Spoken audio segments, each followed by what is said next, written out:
itself is a word. The word is interesting because it's a word that comes from a pagan.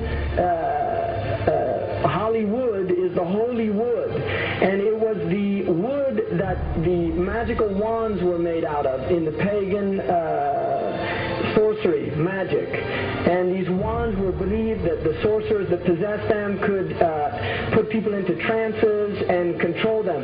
This is part of, this is symbolic, but it's also important to understand that part of what Hollywood literally does is it puts people into trances. It's a dream state. They call it the dream machine in the United States.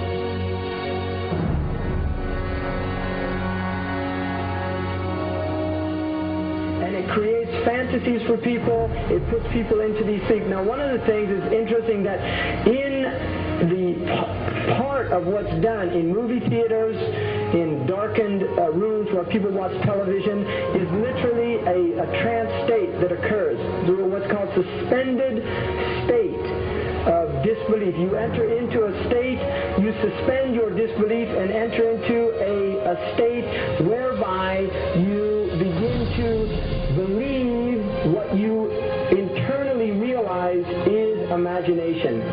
It's falsehood. Films are magic. It's just magic. You go and you watch these things and people get caught up in them. People cry during films, all this catharsis that takes place in these things. Many of the films, and this is an important element in the control mechanism, is literally allow people to go and have certain type of catharsis as a purging experience, which Aristotle talks about the necessary element. One of the necessary elements of tragedy is to create this cathartic experience. And this is why a lot of the films, especially also news and things like this is why news is very important in this culture.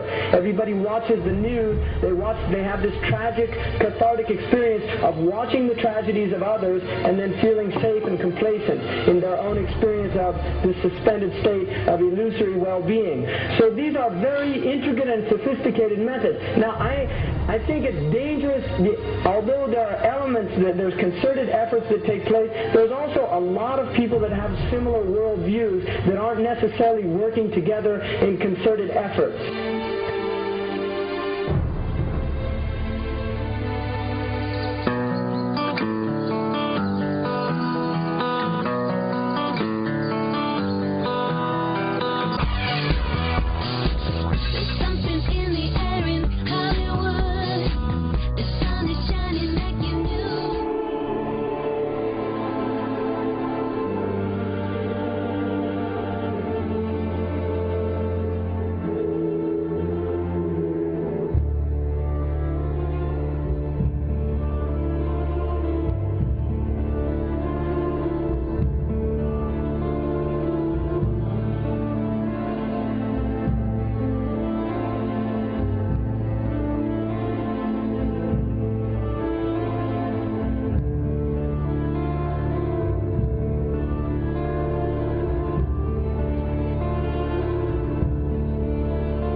like this.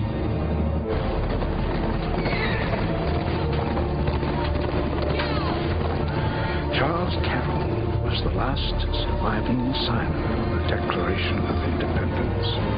He was also a member of a secret society known as the Masons, and he knew he was dying.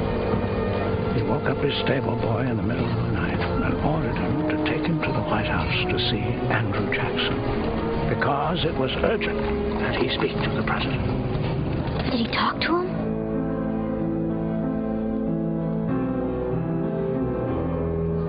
No, he never got the chance. The president wasn't there that night. But Charles Carroll had a secret.